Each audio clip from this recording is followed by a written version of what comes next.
네, 우리 함께 기도드리겠습니다. 고마우신 아버지 하나님, 이 시간에도 주님 말씀하실 때에 저희들 청종하게 하여 주옵소서. 주의 말씀으로 받게 하여 주시고 그 말씀 가지고 살아갈 때에 늘 승리하게 하여 주시고 그 말씀을 통하여서 하나님의 나라가 내 가운데, 우리 가운데, 이 지역 가운데 세워지는 귀한 말씀 되게 하여 주옵소서. 주께서 내 허락하여 주옵소서. 예수님의 이름으로 기도드립니다. 아멘.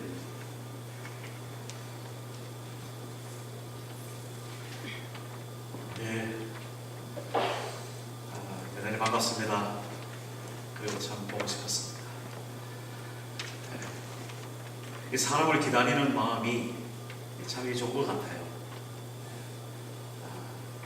주일 되면 누구 볼 수 있겠지. 참 이렇게 귀한 얼굴들 만나서 너무 반갑습니다. 사람하고 다른 그 짐승하고 사실 같은 점이 참 많이 있죠. 네. 그런데 사람하고 짐승하고 좀 다르는, 분명하게 차이가 나는 그런 것이 또 있습니다. 창세기 1장에 보면은 하나님께서 짐승이나 사람이나 다 같이 만들어 주셨다, 같은 거겠죠. 근데 특별히 사람을 만들면서 하나님께서 특별하게 만들어 주셨다라는 것을 창세기 2장 7절에서 보게 됩니다. 여호와 하나님이 흙으로 사람을 지으시고 그 코에 생기를 불어넣으셨으니 사람이 곧 생명이 된지라, 그렇게 말씀하고 있습니다. 하나님의 그 영, 하나님의 그 기운, 하나님의 호흡, 그 하나님의 숨, 이것을 생기라고 말할 때에 특별히 우리 사람을 하나님께서 흙에서 그렇게 지으시고 짐승도 그렇게 흙에서 그렇게 지으시는 거겠죠. 그래서 그렇게 지어 놓은 다음에 우리 사람에게 특별히 그 생기를 불어넣으셨다. 그래서 사람이 곧 생명이 되었다. 생명, 살아있는 그 영혼이 되었다. 이렇게 우리가 확인할 수 있겠습니다. 자, 그러면 우리 사람은 그렇게 동물들, 일반 짐승하고는 정말 분명하게 다르게 지음받았습니다. 그렇기 때문에 우리 사람에게는, 동물에게는 없는, 짐승에게는 없는 특별한 것이 있어요. 여러 가지 많이 있겠지만은 그 중에 이 세 가지를 한번 생각해 보시기 바랍니다. 삶의 목적이 있는가? 짐승에다 내놓고 그렇게 우리가 물어볼 수는 없죠. 그들에게는 그것을 수용할 만한 그런 무언가가 없는 거예요. 그런데 사람에게는, 이 세상 누구에라도 사람이라면 한번 물어보십시오. 도대체 당신이 살아가는데 무슨 목적을 가지고 살아가고 있습니까? 거기에 반응하게 되어 있습니다. 사람이기 때문에. 그렇게 지음 받았어요, 우리가. 또 한 가지 질문이 뭐냐면은, 살아가는데 의미가 있습니까? 무슨 의미를 가지고 살아가고 있습니까? 이런 질문에 반응하게 되어 있습니다. 인생의 목적이 있는가 하면 그 목적을 이루고자 하는 뭔가의 깊은 어떤 의미, 뜻이 있다라는 것이죠. 짐승에게는 그런 게 없어요. 그냥 사는 거죠. 그런데 사람은 그냥 사는 게 아니라니까요. 늘 그런 도전을 받는 거예요. 우리 인생의 목적이 무엇인가? 도대체 우리가 왜 오늘 살아가야 되는가? 인생의 의미를 묻게 돼 있는 겁니다. 그리고 나이가 들수록 정말 따져 묻는 질문 하나 또 있습니다. 가치 있게 살고 있는가? 그거죠. 사실 이런 질문들에게 있어서 자기 나름대로 정리된 답변이 없다면 짐승이나 사람이랑 뭐가 다르겠어요, 사실.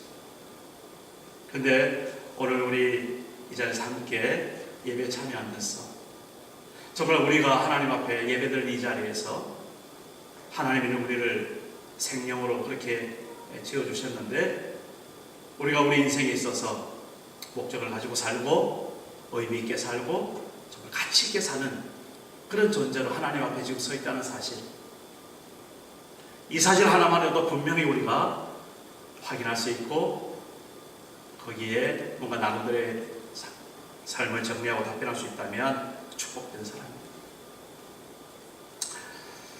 제가 오늘 세 가지 질문을 한번 간단하게 한번 던져보겠습니다. 예스 아니면 노라고 마음으로 대답해 보시길 바랍니다. 큰 빌딩이, 두 빌딩이 있습니다. 큰 빌딩. 한 100층 되는 빌딩이 양쪽에 서 있다 칩시다.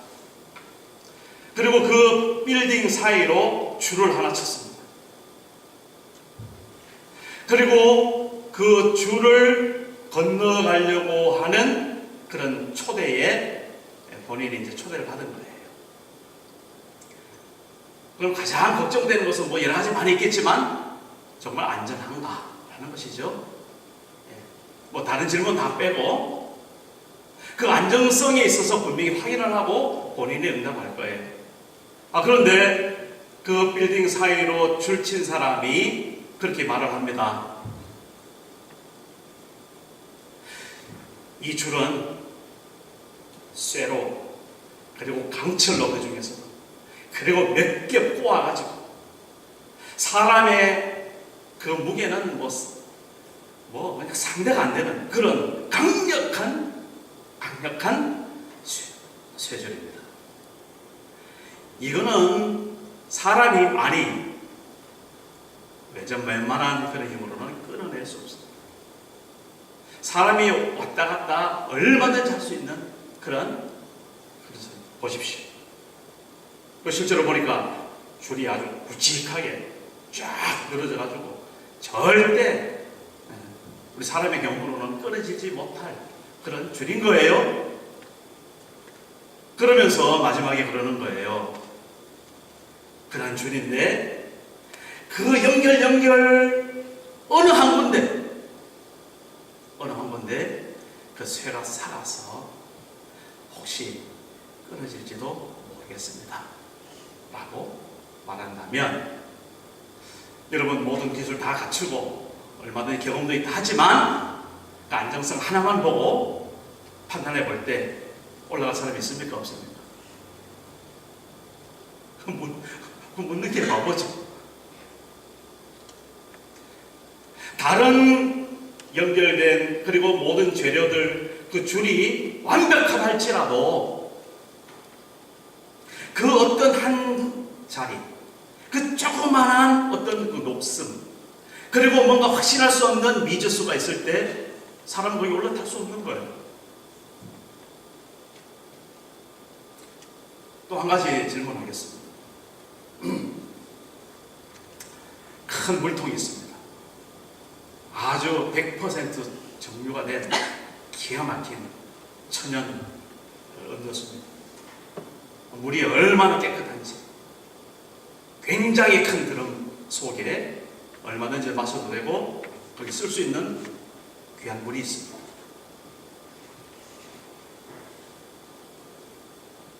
그런데 그 물을 딱 먹으려고 물을 뜨려고 딱 보니까 속 밑에 혼이 내려보는데 어디 꼬챙이에 탁 걸려있는 쥐를 한 마리 발견한 거예요. 그리고 그 쥐가 그냥 쥐도 아니고 쥐약을 먹은 쥐다 라고 일단 우리가 들었다 치십시다. 그렇게 많은 물, 그렇게 깨끗한 물, 그 좋은 물을 그것과는 상관없이 쥐가 있는 건 전혀 상관없이 그냥 마실 사람이 있겠습니까? 없겠습니까? 나라면 어떻겠습니까? 저거 건져내고 먹으면 되겠네 그러겠습니까? 아니면 그 조그마한 쥐 한 마리로 인해서 그 많은 물들을 쏟아버려야 되겠습니까? 질문 하나만이죠. 하나만 하죠. 그런 물 먹을 사람 아무도 없습니다. 마지막 한 가지 질문입니다. 두 남자가 사랑에 빠져 있습니다. 그 젊은이들이 정말 서로 만나고 있는데 하루를 넘기지 못합니다. 못 보면 안 되는 거예요. 매일 만납니다. 도대체 왜 그렇게 만나는지도 모르겠는데 자우리가 만납니다. 그래서 그 사랑이 무르익어 가고 있습니다. 그리고 나름대로 결혼도 꿈꾸고 가정도 꿈꾸고 장래를 꿈꾸고 그렇게 청사진을 쫙 그리고 기도도 하고 있습니다. 그런데 어느 날 이 남자가 그 여자에게 이렇게 말하는 겁니다.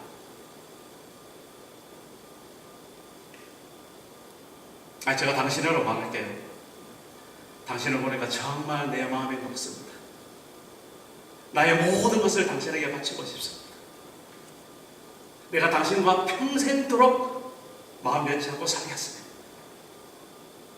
제 마음 아시지? 그러면서 마지막에 그런데요, 제 마음 그렇게 그 마음 그런데 제가 한 달에 딱 한 번만, 한 달에 딱 한 시간만 누구 다른 여자가 있는데 그 여자와 만나는 것을 허락해 주시기 바랍니다. 자, 이렇게 그 남자가 고백했다 치십시다. 그 여자의 마음이 어떻겠어요? 모든 시간 다 나와 함께 있으니까 괜찮고, 정말 나를 사랑한다니까 괜찮고, 정말 나를 위해서 헌신한다니까 괜찮아? 뭐까짓 거 한 달에 한 번 그렇게 만나는 거 정도야 뭐. 그래서 오케이 할 사람 있습니다. 오케이 할 여인이 있습니까? 여러분들 어떠세요? 어림없는 소리죠. 거기에 오케이 할 여자가 어디 있겠습니까? 다른 건 다 내가 참아도 그거는 못 참아. 머리끄댕이 잡는 거죠.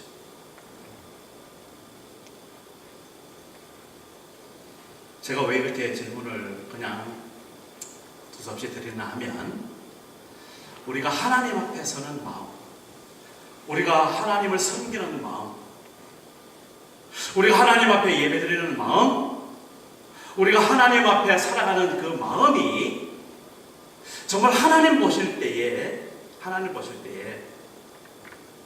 99% 우리가 아무리 잘해도 단 1% 무언가가 잘못되어 있다면 그 1% 때문에 99%가 아무것도 아니라는 사실을 오늘 좀 말씀드리고 싶어서 질문을 그렇게 드렸던 겁니다. 하나님이 계산은 정확하신 분인 걸 여러분 잘 아시죠? 사람의 계산은 아무것도 아니죠. 컴퓨터 계산은 아무것도 아니죠. 그런데 하나님의 계산법 중에서 정말 분명한 거 하나는, 하나님은 only you, 오직 이것을 좋아하신다는 사실. 그래서 오늘 제목을 제가 행하는데 그냥 행하는 것이 아니라, 여기 보시면 전심으로 행하라 이렇게 적었습니다. 그래서 우리가 전심에 대해서 오늘 우리 한번 다시 도전을 받고, 하나님 앞에 비록 내가 완벽하게 나갈 수는 없습니다. 인간이니까 하나님 그거 너무 잘 아세요. 우리 형편과 사정을. 그러나 적어도 내가 최선을 다하고 내가 정말 순수한 마음으로, 그리고 정말 온전한 마음으로 하나님 앞에 서기를 원합니다라는 적어도 그런 작정과 다짐이 있을 때에 우리의 일하는 것에 크고 작음에 상관없이, 우리가 가지고 있는 것에 많고 작음에 상관없이, 얼마나 큰 일을 했느냐 아니면 작은 일을 했느냐 그것과는 상관없이 하나님께서 바로 그 전심하는 마음을 기쁘게 받으시다는 사실을 오늘 우리 말씀 속에서 발견할 수 있습니다. 오늘 우리가 같이 읽었던 말씀은 열왕기하 여기 보면 9장부터 쭉 시작되어서 지금 10장까지 오는 그런 말씀입니다. 북이스라엘 왕 예후라는 사람의 이야기입니다. 그런데 이 예후라는 사람은 사실 정말 하나님의 말씀을 잘 여기 본문에 있지만은 정직하게 잘 지키고 했다라는 말씀을 듣고 있습니다. 30절에 보니까 여호와께서 예후에게 이르시되 네가 나보기에 정직한 일을 행하되 잘 행하여 내 마음에 있는 대로 아합 집에 다 행하였은즉 네 자손이 이스라엘 왕위를 이어 4대를 지내리라. 어떤 면으로 봐서는 축복이고 하나님 앞에 상을 받는 거예요. 그런데 그 뒤에 31절에 바로 이어서 그러나 예후가 전심으로 이스라엘 하나님 여호와의 율법을 지켜 행하지 아니하며 여로보암이 이스라엘에게 범하게 한 그 죄에서 떠나지 아니하였더라 라고 최종 평가를 하나님은 내리고 있습니다. 이 북이스라엘 왕들은 전부 다 보면 하나님 앞에서 사실 악한 왕들이었었어요. 남유다의 왕들도 뭐 그런 왕도 있고 착한 왕도 있었지만 북이스라엘 왕은 여로보암 이후로부터 시드기야까지 전부 다 악한 왕들이었어요. 그러나 그 중에서도 이 예후라는 왕은 그래도 그나마 이렇게 하나님의 도구로 쓰임을 받는 그런 사람이었다라는 것입니다. 특별히 그 북이스라엘과 남유다에서 하나님을 떠나 우상을 섬기고 그렇게 하나님을 대신했던 백성들을 심판하는 그런 도구로 쓰여지는 그런 모습을 봅니다. 그 심판의 결과는 죽음이었습니다. 그래서 여기 보면은 참 열왕기하 9장부터 쭉 보면은 그 심판이 참 무시무시합니다.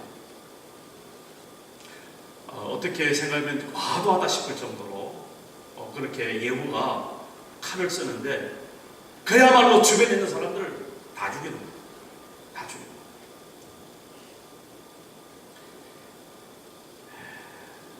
이 예후가 그 엘리사의 그 제자 중 한 사람이 와가지고 기름을 부어서 왕이 됐거든요.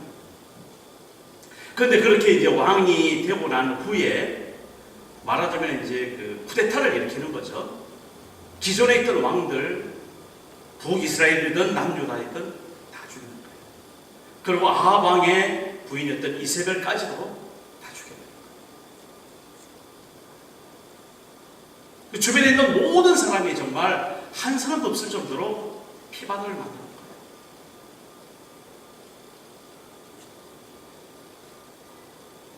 물론 하나님을 떠나서 우상을 섬기고 자기 스스로 죄를 쌓은 그 죄의 대가는 분명히 죽음이라는 것을, 하나님의 그 공의가 좀 엄해하고 무서운 것을 우리는 분명히 알 수가 있습니다. 그런데 오늘 그 예후가 그렇게 하나님의 도구로 사용되었지만은 그가 하나님 앞에 최종적으로 여기 보니까 하나님 여호와의 율법을 지켜 행하지 아니했다라고 그렇게 평가를 받고 있고, 또 여로보암은 북이스라엘을 처음 이제 만들었던 그 왕이었습니다. 초대 왕이었습니다. 그 여로보암이 이스라엘에게 범한 그 죄에서 떠나지 않았다, 그렇게 평가를 받고 있습니다. 그러면서 그 원인으로서 여기 보니까 예후가 전심으로 그렇게 하지 않았다라는 말씀을 듣고 있습니다. 그러니까 뭔가 하긴 했는데 하나님 보실 때에 말씀 그대로 순종을 하긴 했는데 뭔가 전심으로 하지 못한 거예요. 그래서 왜 예후가 그렇게 전심으로 하지 못하고 그렇게 과도하게 과유불급이라는 말을 쓰죠. 과유불급이라는 말이 좀 어렵긴 한 말인데 너무 지나친 것은 오히려 모자란 것보다 못하다라는 거예요. 그러니까 하나님의 도구로 그렇게 쓰임을 받으면서도 뭔가 모르게 지금 지나친 그런 행적들을 보이고 있는 거예요. 더군다나 열왕기하 10장 16절에 보면은 예후가 이런 고백을 합니다. 이르되 나와 함께 가서 여호와를 위한 나의 열심을 보라. 여호나답이라는 사람에게 했던 고백입니다. 마치 자기가 하나님의 도구의 심판이 되어서 다른 사람들을 모두 다 쓸어버리는 것이 자랑거리로 삼는 거예요. 물론 하나님 앞에 심판을 행하는 것 그 자체가 잘못됐다는 것이 아닙니다.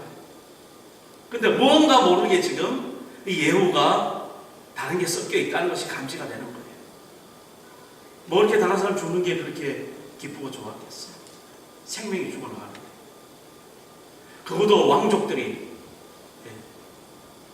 요람왕은 형제들 70명까지 다 죽고, 남유다 아시아는 42명의 형제들까지 다 죽고, 그렇게 다 죽여버렸는데 뭐가 그렇게 나에 대한 내가 하나님 앞에 행하는 그 열심을 보라라고 그렇게 떠들 만한 정도로 그렇게 했는가, 우리가 이렇게 감지를 할 수 있는 것이죠.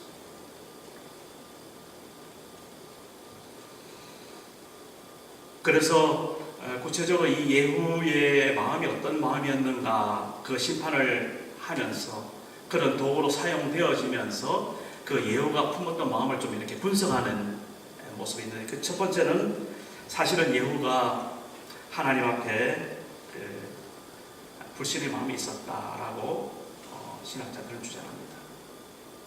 제가 봐도 그런 마음이 있었던 것입니다. 다시 말해서 순도 100%의 그 신뢰가 아니라 그런 거 있잖아요. 자기가 하고 싶은데 하나님의 이름을 끌어다 쓰는 그런 느낌, 그거예요. 그 욕망과 야망이 그 속에 있는 그런 예후의 모습. 그리고 또 한 가지는 자기가 이제 쿠데타를 일으켰으니까 자기의 사람들을 만들어야 되잖아요.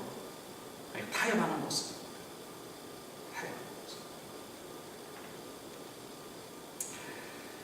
우리가 목적도 중요하지만은 그 목적을 행하는 수단도 역시, 방법도 정말 중요하다라는 사실을 다시 한번 보게 됩니다. 그리고 또 한 가지 이 예후의 마음 속에 외식하는 마음이 있었다는, 보여주고 싶은 마음, 이게 있었다는 거죠. 그냥 하나님의 도구로 사용되면 그냥 사용되는 거죠. 정말 눈물을 흘리면서 할 수 없이 하나님의 말씀대로 죄를 범한 사람들을 처형시키되, 벌써 이 다르잖아요. 그런데 예후는 그 안타까운 마음이 아니에요. 자랑하는 마음. 이게 외식인 거죠. 드러내고 싶은 마음, 보여주고 싶은 마음, 이런 게 가득 찬 예후의 모습을 우리가 살펴볼 수 있습니다. 더군다나 가장 예후의 발목을 잡았던 일이 하나 있었는데, 오늘 이 본문의 말씀이 있죠. 여기 29절 말씀입니다. 우리 다 같이 29절 말씀은 그 주부에 있는 말씀을 한번 보시기 바랍니다. 보셨나요? 같이 한번 따라해 봅시다. 같이 합독하겠습니다. 29절 시작. 이스라엘에게 범죄하게 한 느밧의 아들 여로보암의 죄 곧 베델과 단에 있는 금송아지를 섬기는 죄에서는 떠나지 아니하였더라. 성경이 정확하게 그 예후의 어떤 그 삶의 태도를 딱 보여주고 있습니다. 그러니까 자기가 하고 싶은 일은, 자기가 정말 이렇게 뭔가 이렇게 갖고 싶은 거는 따로 이렇게 챙겨놓는 그런 느낌, 그런 마음인 거죠. 그 우상을 섬기는, 그 바알신을 섬기는 그런 사람들을 완전히 다 쓸어 죽이고, 그리고 그 단을 헐고 그 목상을 깨부수고, 심지어 거기다가 화장실을 만들어버렸어요. 변소를 만들었어요. 그래서 모든 사람들 거기 가서 소변, 대변 다 하는 거예요.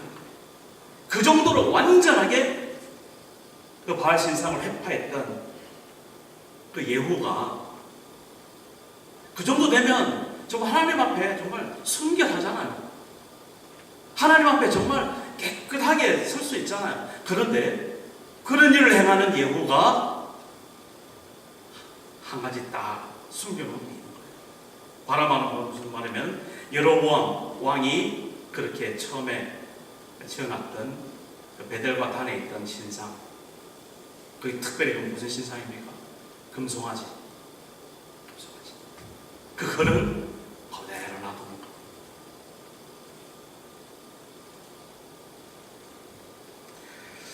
그래서 예후가 마지막 오늘 31절에서 그렇게 말씀하셨다시피 전심으로 하나님 앞에 서지 못했던 그 예후의 삶이 사실 우리를 이 말씀을 듣는, 이 말씀과 함께하는 우리들의 모습이라면, 내가 어디 나가서 말은 예수님 믿는다고 잘하고 예배도 빠지지 않고 헌금도 잘 드리고 정말 기도도 열심히 하고 전도도 많이 하고 뭔가 다 하는 것 같은데 결정적일 때 금송아지가 내 속에 딱 있으면 그건 뭐 예후 같은 모습이죠. 그런 거죠. 99% 하나님 앞에 서 있는 것 같아도 단 1% 그것 때문에 정말 내가 사랑하는 여인에게 다 고백하고 다 주는 것 같아도 내가 따로 숨겨둔 한 여인을 한 달에 한 번씩 만난다면 이건 아닌 거죠. 정말 그 줄이 탄탄해가지고 빌딩과 빌딩 사이에 딱 경과에 서 있다 할지라도 어느 한 점이 녹이 슬어서 끊어질 수밖에 없다 한다면 그 다른 그 줄이 아무리 세다고 할지라도 거기 올라탈 사람 아무도 없는 거죠. 우리가 하나님을 섬기는 것이, 우리가 하나님 앞에 서는 것이 바로 여기에서 판가름 난다는 것을 오늘 함께 나누고 싶다는 것입니다. 그래서 우리가 하나님 나라에 대한 우리의 열심과 우리의 자세가 어떻게 되겠는가, 네 가지로 마지막에 3번에 보시면 당연히 전심으로 행하고 내 뜻이 아닌 하나님의 뜻을 먼저 구하고 하나님의 방법대로 세상과 싸워야 되고 또 대역전의 날 하나님의 날을 소망하고 대망하는 그런 신뢰가 우리 속에 있을 때 우리가 이 싸움에서 승리할 줄 믿습니다. 잠언 3장 5절 말씀입니다. 너는 마음을 다하여 여호와를 신뢰하고 내 명철을 의지하지 말라. 너는 범사의 그를 인정하라. 그러면 내 길을 지도하시리라. 마음을 다하는 것이 얼마나 소중하죠. 야고보서 1장 6절에 보니까요, 두 마음을 가진 자, 그런 표현을 쓰고 있습니다. 하나님이 제일 싫어하는 거죠. 정말 내 사랑하는 사람이 나뿐만 아니라 다른 사람을 품고 있다면 어떻게 견뎌내겠어요? 그건 아닌 것이죠.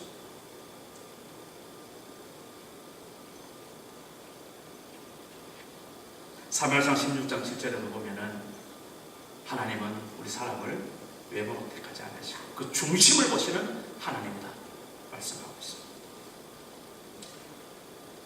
마태복음 6장 33절에는 우리 너무나 잘 아는 말씀이죠. 너희는 먼저 그의 나라와 그의 의를 구하라. 우선순위를 분명하게 해라 말씀하고 있습니다.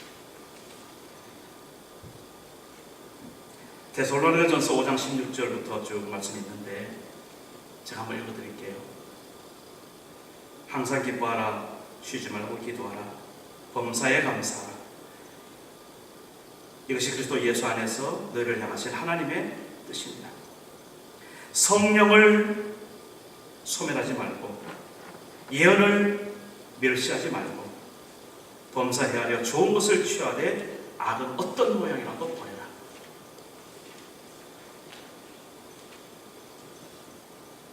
성령을 소멸한다는 말이 무슨 말입니까? 가장 쉬운 말로 하나님께서 은혜를 주시는 것을 우리가 안다는 거예요. 하나님께서 감동을 주세요. 그 마음에 정말 그 하나님의 향한 뜨거운 마음을 하나님께서 타치를 그렇게 하신다니까요. 근데 이제 그 후로 내가 거기에 반응을 제대로 안 하는 거예요. 내 속에 하나님의 은혜가 임했지만은 내 어떤 사정, 내 계산, 내 위치, 나의 어떤 그런 무엇 때문에 하나님 앞에 하나님 주신 은혜에 제대로 반응하지 않는다는 거예요. 성령을 소멸한 거예요. 예언을 멸시하지 말고 마찬가지죠. 뭐지 못해 점장이 하는 말씀을 들으라는 이야기입니까? 아니죠. 우리가 말씀을 읽을 때에 또 이 메시지를 들을 때에 우리에게 부딪혀오는 게 있단 말이에요. 하나님이 말씀하시는 그 말씀이 있다는 말이에요. 근데 그 예언의 말씀을, 그 부딪혀오는 말씀을, 그 레마의 말씀을 딱 멸시해버리는 거예요.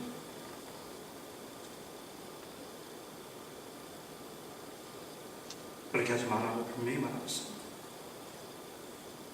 그리고 분별하라고 말씀하고 있습니다. 분별하라. 좋은 것은 헤아려 취할 줄 알아라. 그리고 나쁜 것은, 악은 어떤 모양이라도 버려라. 취하고 버릴 것을 분별하는 거예요. 하고 있습니다. 오늘 우리 하나님 앞에서 이러한 삶의 자세와 믿음의 모습, 그래서 정말 여호와 같지 아니하고 다윗처럼 하나님 앞에 중심을 드리고 하나님 앞에 합한 자로 하나님의 영광으로 찬송드리는 트리니티 한인교회 되시기를 주의 이름으로 축복합니다. 기도하겠습니다. 살아계신 아버지 하나님, 우리가 하나님 앞에 설 때마다 우리의 마음을 돌아보게 하여 주옵소서. 그 어떤 환경과 상황과 그 어떤 가진 것이나 위치나 지식이 있다 할지라도 하나님 앞에 정말 전심하는 마음이 없다면 아무 소용이 없다는 것을 우리가 다시 한번 기억하게 해주시고 새기게 하여 주옵소서. 하나님, 우리 일거수일투족을 주님께서 감찰하여 주시고 하나님, 우리가 전심으로 드리는 그 마음, 그래서 주님의 은혜 가운데 기쁨으로 평강으로 하나님의 영광 돌리며 기뻐 뛰는